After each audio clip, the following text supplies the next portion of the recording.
नमस्कार दोस्तों, स्वागत करती हूँ आप सबका मैं अपने YouTube चैनल बातों बातों में आज हम एक बहुत ही प्यारा विषय लेके आते हैं। संतान, बच्चे हमारे, औलाद हमारी। जब बच्चा घर में पैदा होता है ना, तो सबसे पहले हम क्या काम करते हैं, पंडित जी को बुलाते हैं और पूछते हैं कि पंडित जी जरा इसकी पत्री देख के बताइए कि ये बच्चा हमारे लिए कैसा रहेगा। करते हैं ना सारे।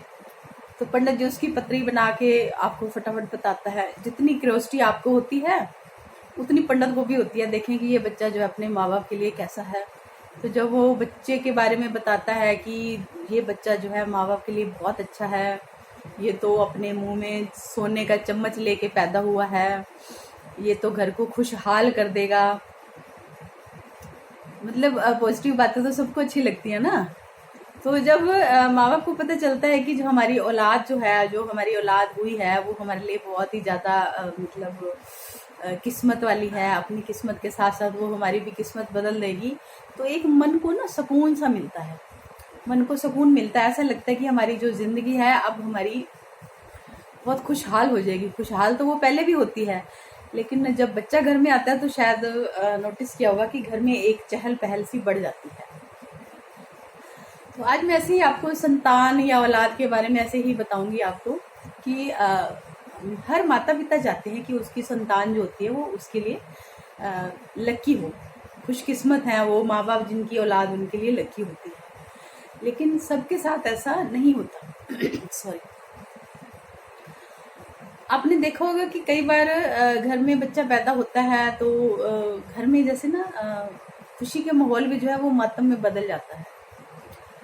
मैंने कई ऐसे घर देखे हैं, मैं आपको बताती हूँ, आपको पता चल जाएगा कि औलाद की भी कैसे वैरायटी होती है। कई ऐसे घर देखे हैं कि जैसे एक घर में एक औरत के 5 बच्चे थे। 5 बच्चे थे, पांचों बच्चे जैसे कहते हैं ना अलग अलग किस्मत लेके पैदा होते हैं। एक ही माँ पैदा करने वाली होती है, लेकिन जो उसका सुख मिलता है, चाहे माँ बाप को मिले, चाहे परिवार को मिले, चाहे सोसाइटी को मिले, सबको अलग अलग मिलता है। तो 5 बच्चे, 5 बच्चों में यानी कि 10 साल या 12 साल का तो डिफरेंस होगा ना। तो जो सबसे बड़ा बच्चा था वो बिजनेसमैन बन गया, बहुत अच्छा तगड़ा बिजनेसमैन बन गया। मतलब घर को उसने धन दौलत से भर दिया। उसके बाद जब दूसरा बेटा था वो जब कमाने की उम्र का हुआ तो वो अपने जीजे के पास नौकरी करता था। सोचो, मतलब बड़े वाला भाई बिजनेसमैन होते हुए भी भाई भाई की नहीं बनी, तो छोटा भाई जो था वो अपने मतलब जीजे के पास जो है वो काम करता था। तो ये किस्मत है। उसके बाद तीसरा भाई जो था वो उसने मतलब एक काम चलाओ जैसे कहते हैं ना अपने लायक, यानी कि वो अपनी फैमिली को तो सुख दे पाएगा, बाकी अपने परिवार को, माँ बाप को, भाई बहनों के लिए उसका कोई सुख नहीं था। और चौथा जो बेटा था वो इतने शरीफ, मतलब इतना शरीफ था कि घर की जो छोटी सी खेती बाड़ी थी उसने उसको संभाल लिया। और जो पांचवा बेटा था मतलब वो किसी हद तक नहीं गया। उसने मतलब शुरू से ही जैसे उसके हाथ में जैसे एक हुनर था कि उसने चोरी चकारी करनी है या गलत धंधे में, यानी कि छोटी उम्र में ही वो गलत धंधे में पड़ गया। तो अब ये देखो कि एक ही माँ बाप की 5 तरह की औलाद एक ही फैमिली में देखने को मिल गई।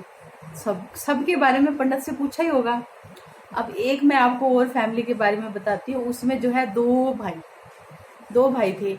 अब एक भाई जो है उसने चलता चलाया माता पिता का जो है जैसे एक पिता की गद्दी मिल जाती है भाई को, पिता के द्वारा चला चलाया बिजनेस जो है वो बेटे को मिल गया, वो उसने संभाल लिया।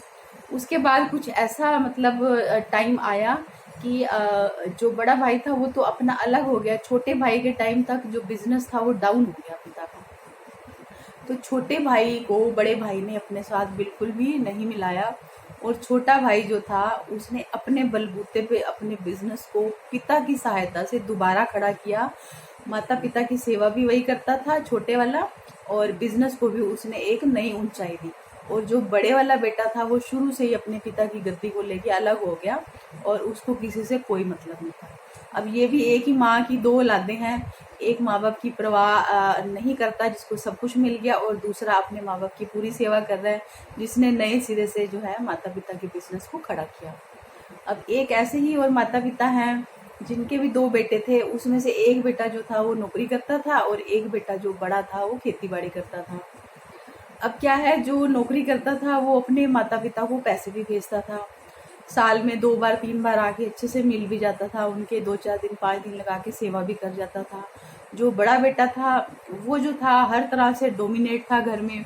वो घर में अपने पेरेंट्स का, जैसे कह लो कि जो बीच में होते हैं तो ऊंच नीच बोल चाल सब होता रहता है, मतलब शांति का माहौल नहीं था। फिर भी बड़े बेटे का यश जो था वो ज्यादा था। सेवा छोटा बेटा करता था, यश कौन ले आता था? बड़ा बेटा ले जाता था। तो ऐसे और भी कई तरह के एग्जाम्पल होंगे। एक ऐसा बेटा मैंने देखा कि जो मतलब माता पिता जब उसने जन्म लिया तो माता पिता के ऊपर जो है वो थोड़ी सी फिजिकली कह लो या इकोनॉमिकल कह लो कि समस्या आ गई, तो उन्होंने अपने बेटे को अपने माँ बाप के हवाले कर दिया कि ये बच्चा जो है वो हमारे लिए अच्छा नहीं है। तो वो अपने बाप दादा के यहाँ ही पला। तो एक टाइम के बाद क्या हुआ कि बाप दादा ने भी जवाब दे दिया और माँ बाप के साथ तो उसका कोई रुझान था ही नहीं। तो ये भी एक ऐसी औलाद है। मतलब औलाद अगर माँ बाप के लिए दुख या सुख का कारण बनती है, तो कई बार माँ बाप भी औलाद के लिए दुख या सुख का भी कारण बन सकते हैं। तो इन सब बातों को देखकर हम क्या निष्कर्ष निकाल सकते हैं? इसमें हमने अभी लड़कियों का कोई जिक्र नहीं किया, सिर्फ बेटे का ही जिक्र किया है, क्योंकि बेटा ही ऐसी औलाद होती है जो अपने घर परिवार को संभालता है। तो उस हिसाब से मैंने कहीं पढ़ा था कि जो औलाद होती है वो 7 तरह की होती है। अब वो 7 तरह की कैसी होती है मैं आपको बताती हूँ। उन्हीं में से हमारे घर में भी कोई ना कोई ऐसी हमारा बेटा या मतलब भाई या जो भी है, मतलब आपको नजर आ जाएगा। तो जैसे एक औलाद पैदा होती है, घर में एकदम खुशियों का माहौल हो जाता है, घर में खुशियां ही खुशियां हो जाती हैं, घर परिवार जो है भरा पूरा हो जाता है। एक परिवार में बच्चा ऐसा पैदा होता है, परिवार हरा भरा होता है, लेकिन परिवार में बच्चे के आगमन से क्या होता है कि घर में भी हम बीमारी हारी जो है वो घर कर लेती है। पूरा घर जो है वो बीमारी हारी के ऊपर ही अपना पैसा लगा देता है और पैसा सब खत्म हो जाता है। एक बच्चा ऐसा होता है, माँ बाप के ऊपर इतना कर्जा होता है कि बच्चे के आते ही कर्जा जो है कहाँ चला जाता है कुछ पता नहीं चलता। एक बच्चा ऐसा पैदा होता है कि घर जो है भरा पूरा होता है, लेकिन एकदम से माँ बाप कर्जाई हो जाते हैं। कैसे कर्जाई हो जाते हैं कुछ समझ नहीं आता है। एक बच्चा ऐसा होता है बिल्कुल न्यूट्रल पैदा होता है, वो पैदा होता है तो अपने लिए ही पैदा हुआ है, उसने ना किसी को सुख देना है ना किसी को दुख देना है, उसने अपने आप से ही मतलब रखना है। और एक बेटा ऐसा होता है कि जो अपने माँ बाप की इतनी सेवा करता है कि जैसे श्रवण कुमार का नाम कितना फेमस है कि वो अपने माता पिता का श्रवण बेटा बन के उनकी सेवा करता है। और एक बच्चा ऐसा पैदा होता है जो अपने माँ बाप को तपा मारता है, इनकी सारी जिंदगी जो है वो बच्चे के ऊपर जो है हमेशा मतलब तपते ही रहते हैं कि ऐसी औलाद हमने पैदा क्यों की।